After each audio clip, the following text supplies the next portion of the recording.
ರಂಗಭೂಮಿ ನ್ಯೂಸ್ಗೆ ಸ್ವಾಗತ. ಕೊಪ್ಪಳದ ಶ್ರೀ ಕ್ಷೇತ್ರ ಹುಲಿಗಿಯ ಹುಂಡಿ ಎಣಿಕೆಯಲ್ಲಿ ಕೋಟಿ ಗಡಿ ದಾಟಿದ ದೇಣಿಗೆ.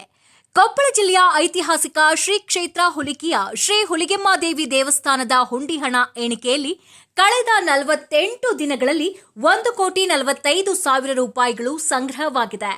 ಬುಧವಾರ ದೇವಸ್ಥಾನದ ಹುಂಡಿಯನ್ನ ಕಾನೂನುಬದ್ಧವಾಗಿ ತೆರೆಯಲಾಗಿದ್ದು ಹಣ ಎಣಿಕೆ ನಡೆಸಲಾಗಿದೆ. ಈ ಮಾಹಿತಿಯನ್ನ ದೇವಸ್ಥಾನದ ಆಡಳಿತಾಧಿಕಾರಿ ಎಂಎಚ್ ಪ್ರಕಾಶ್ ರಾವ್ ಅವರು ಮಾಧ್ಯಮಗಳ ಮೂಲಕ ಸಾರ್ವಜನಿಕರಿಗೆ ತಿಳಿಸಿದ್ದಾರೆ.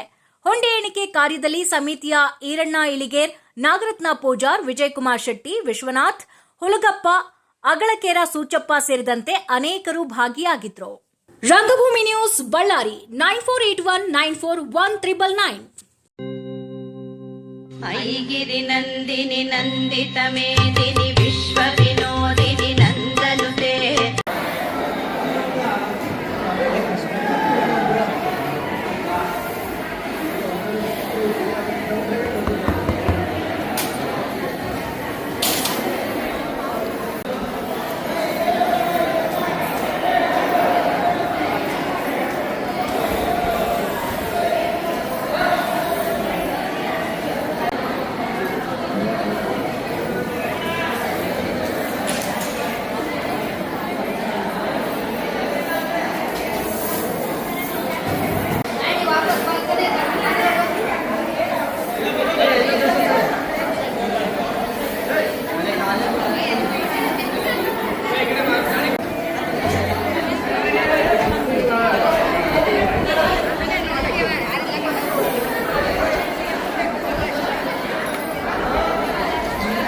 ಹೊಸ ಸುದ್ದಿಗಳಿಗಾಗಿ ಈಗಲೇ ಸಬ್ಸ್ಕ್ರೈಬ್ ಮಾಡಿ ರಂಗಭೂಮಿ ನ್ಯೂಸ್.